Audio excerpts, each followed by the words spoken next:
नमस्कार, मैं हूं प्रेम शंकर सिंह और आप देख रहे हैं मनकही। महाराष्ट्र की राजनीति से उठा एक बयान आज पूरे देश की सियासत को हिला रहा है। एक तरफ भारतीय जनता पार्टी की नेता नवनीत राणा है और दूसरी तरफ एआईएमआईएम प्रमुख असदुद्दीन ओवैसी। मुद्दा सिर्फ एक बयान का नहीं है, बल्कि सोच, विचारधारा और भारत के भविष्य को लेकर दो बिल्कुल विपरीत नजरियों की टकराहट का है। नवनीत राणा ने कुछ समय पहले यह कहा था कि उन्होंने एक मौलवी को बोलते सुना जो कह रहा था कि वो 19 बच्चों में भी खुश नहीं है। उसी बयान के आधार पर नवनीत राणा ने कहा था कि अगर भारत को बचाना है तो हिंदुओं को कम से कम 4 बच्चे तो करने ही चाहिए। इस बयान पर देश में जबरदस्त बहस छिड़ गई।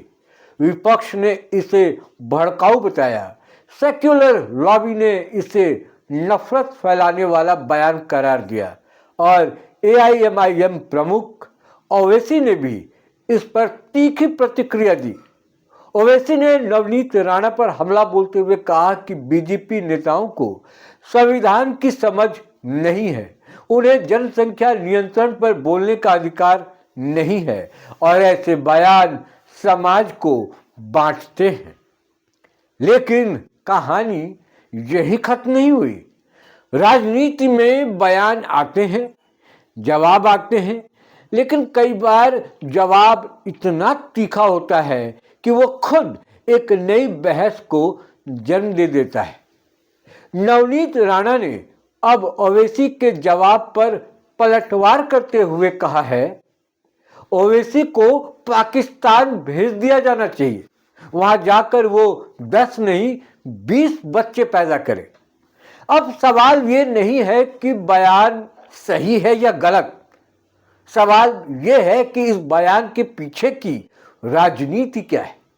सवाल ये है कि आखिर जनसंख्या, धर्म और राष्ट्रवाद को लेकर यह बहस बार बार क्यों उठती है। और सबसे बड़ा सवाल, इस तरह के बयानों से देश को क्या मैसेज जाता है। सबसे पहले बात करते हैं उस मूल बयान की जिससे यह विवाद शुरू हुआ।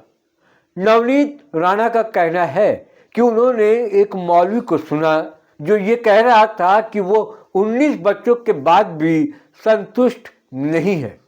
अगर ये दावा सही है तो ये अपने आप में एक गंभीर सामाजिक प्रश्न खड़ा करता है।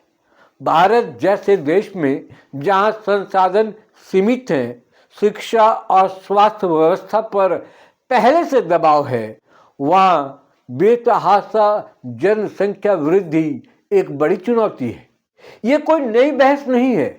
दशकों से भारत में जनसंख्या विस्फोट को लेकर चिंता जताई जाती रही है, लेकिन फर्क सिर्फ इतना है कि जब कोई हिंदू नेता इस विषय को धार्मिक एंगल से उठाता है तो उसे सांप्रदायिक कहा जाता है, और जब वही मुद्दा तथाकथित सेक्युलर या अल्पसंख्यक राजनीति से जुड़ा हो तो उसे नजरअंदाज कर दिया जाता है। नवनीत राणा का बयान इसी दोहरे मापदंड की ओर इशारा करता है। उनका कहना यह है कि अगर कुछ समुदायों में ज्यादा बच्चे पैदा करना गर्व की बात है या गर्व की बात मानी जा रही है, तो हिंदुओं को भी आत्मरक्षा के लिए या आत्मरक्षा की मानसिकता छोड़कर आगे आना चाहिए। यह बयान भावनात्मक है, आक्रामक है और राजनीति में ऐसे बयान अक्सर जानबूझकर दिए जाते हैं ताकि एक बड़ा संदेश जाए। अब आते हैं ओवैसी साहब पर। ओवैसी खुद को संविधान का सबसे बड़ा ठेकेदार बताते हैं। हर मंच पर संविधान, लोकतंत्र और अल्पसंख्यकों के अधिकारों की बात करते हैं, लेकिन सवाल यह है कि जब धार्मिक मंचों से ज्यादा बच्चे पैदा करने के बयान आते हैं तब ओवैसी की जुबान क्यों खामोश रहती है। ओवैसी ने नवनीत राणा पर तो हमला किया, लेकिन उस मौलवी के बयान पर कोई स्पष्ट निंदा नहीं की, जिसका जिक्र नवनीत राणा कर रही थी। यही वो बिंदु है जहां बीजेपी और उसके समर्थक ओवैसी की राजनीति पर सवाल खड़े करते हैं। नवनीत राणा का ताजा बयान ओवैसी को पाकिस्तान भेज दिया जाना चाहिए कानूनी या संवैधानिक बयान नहीं है, ये एक राजनीतिक बयान है, एक प्रतीकात्मक हमला है। इसका सीधा अर्थ ये नहीं है कि कोई किसी को सच में देश से बाहर भेजना चाहता है, बल्कि इसका संदेश ये है कि ओवैसी की सोच भारत से ज्यादा पाकिस्तान की विचारधारा से मेल खाती है।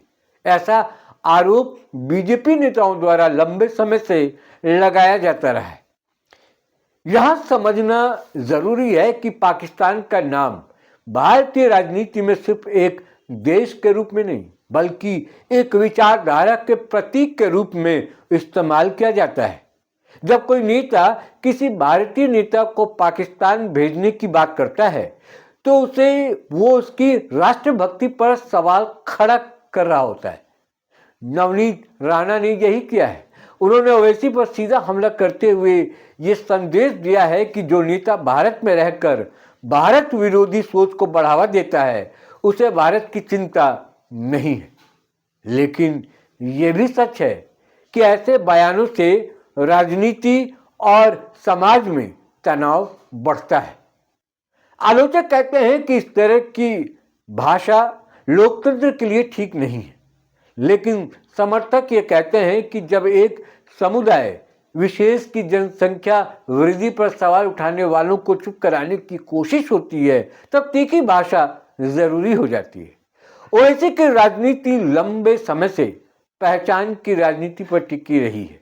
वो खुद को मुस्लिम समाज का नेता बताते हैं, लेकिन उनके भाषणों में अक्सर हिंदू समाज और बहुसंख्यक राजनीति के खिलाफ तीखापन नजर आता है। बीजेपी इसी आधार पर कहती है कि ओवैसी दरअसल हिंदू मुस्लिम विभाजन को जिंदा रखना चाहते हैं, क्योंकि उसी में उनकी राजनीति की जमीन है। नवनीत राणा का बयान इसी राजनीतिक संघर्ष का हिस्सा है। यह बयान भावनाओं को झकझोरता है, समर्थकों को जोश देता है और विरोधियों को नाराज करता है। यही आज की राजनीति का सच है। अब सवाल उठता है, क्या इस तरह के बयान देश को आगे ले जाते हैं? क्या जनसंख्या जैसे गंभीर मुद्दे पर इस तरह की जुबानी जंग समाधान दे सकती है? शायद नहीं। लेकिन यह भी सच है कि जब कोई मुद्दा लंबे समय तक दबा दिया जाता है, तो वो किसी न किसी रूप में फूटकर बाहर आता है। भारत में जनसंख्या नियंत्रण, समान नागरिक संहिता और धार्मिक असंतुलन जैसे विषय दशकों से राजनीतिक रूप से संवेदनशील रहे हैं। नवनीत राणा का बयान उसी दबे हुए असंतोष की अभिव्यक्ति है, जिसे खुलकर बोलने से कोई नेता या कई नेता कह लीजिए डरते हैं।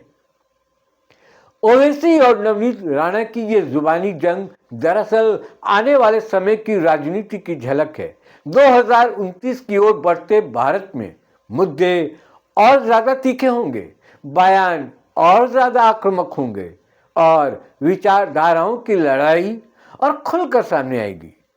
अंत में सवाल अब आपसे है, क्या नवनीत राणा का बयान गलत है या वो सिर्फ वही कह रही हैं जो बहुत से लोग मन ही मन सोचते हैं?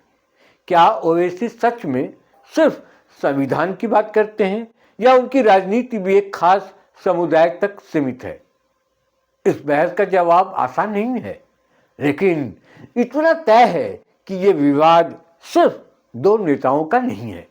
यह भारत की सामाजिक और राजनीतिक दिशा पर चल रही बड़ी लड़ाई का हिस्सा है और आने वाले दिनों में ऐसे बयान, ऐसी प्रतिक्रियाएं और ऐसे टकराव और ज्यादा देखने को मिलेंगे।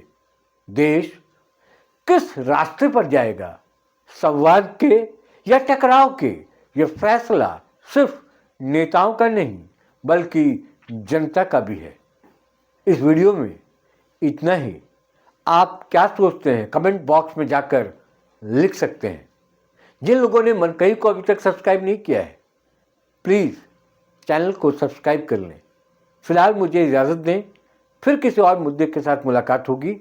तब तक के लिए नमस्कार।